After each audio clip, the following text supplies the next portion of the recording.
بسم اللہ الرحمن الرحیم۔ السلام علیکم اسٹوڈنٹس، آپ کو باکمال اردو چینل پر خوش آمدید۔ تو اسٹوڈنٹس، ہم نے سوال نمبر 8 پہ چھوڑا تھا پچھلی ویڈیو میں۔ سوال نمبر 8 تھا مرکزی خیال کے بارے میں، تو اس کے میں نے نوٹس بنا لیے ہیں۔ مرکزی خیال دیکھ لیجئے، یہاں سے آپ اس کے اسکرین شاٹ لے لیں یا یہیں سے آپ نوٹس اس کو جو ہے وہ پڑھنے کی ضرورت نہیں ہے، مختصر سی ایک ویڈیو بناتے ہیں۔ یہ یہاں سے لے کر یہاں تک جو ہے یہ آپ کا مرکزی خیال ہے، سبق نمبر 2 کتبہ کا۔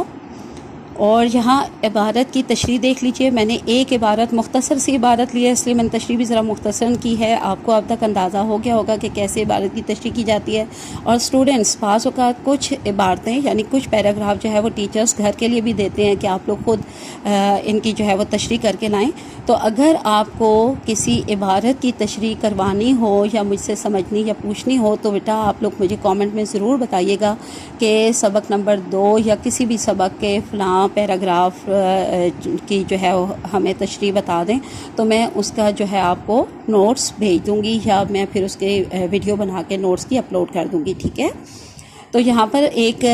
عبارت میں نے جو ہے بالکل سٹارٹ سے لی ہے، یہ ان فائلوں کو وہ قریب ہر روز یہاں سے لے کر یا آپ اپنی کتاب میں دیکھ لیجئے گا، درسی کتاب کا بالکل شروع میں یہ عبارت موجود ہے، واپس لے آنا پڑتا تک، بالکل مختصر سی میں نے عبارت لی ہے۔ تو آپ نے کیسے تشریح کرنی ہے؟ پہلے آپ نے لکھنا ہے سبق کا نام کتبہ، مصنف غلام عباس، اس کے بعد تشریح کی آپ نے ہیڈنگ دینی ہے اور اس کے بعد یہ تشریح آپ نے لکھ دینی ہے، ٹھیک ہے۔ یہ عبارت غلام عباس کے لکھے ہوئے سبق کتبہ کے پہلے حصے کی اس جگہ سے لی گئی ہے جہاں چھٹی کے وقت دفتروں سے مختلف عہدوں پر فائز چھوٹے بڑے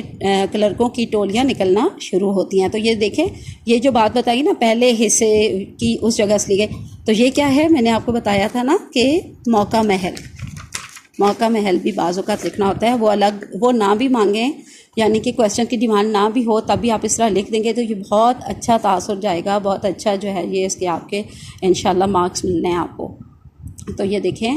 ٹولیاں نکلنا شروع ہوئیں، مصنف ان کے لباس اور ان کی جسامت کے نقشے کھینچتے ہوئے کہتے ہیں بہت سارے کلرک بیڑی پیتے ہوئے فائلوں کے گٹھے بغلوں میں دبائے تقریباً روزانہ ان فائلوں کو اس امید میں گھر ساتھ لے جاتے کہ دفتر کے شغل اور کام کی مصروفیت کی وجہ سے کام کی جن الجھنوں اور مشکلوں کو وہاں ان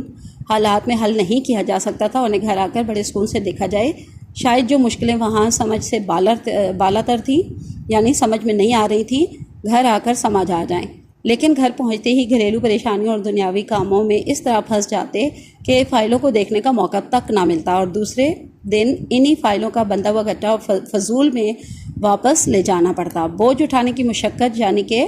محنت مفت میں انہیں پڑ جاتی۔ اس عبارت میں بیان کردہ مناظر سے ہمیں کیا پتہ چل رہا ہے؟ ہمیں یہ پتہ چلتا ہے کہ اس سبق کی کہانی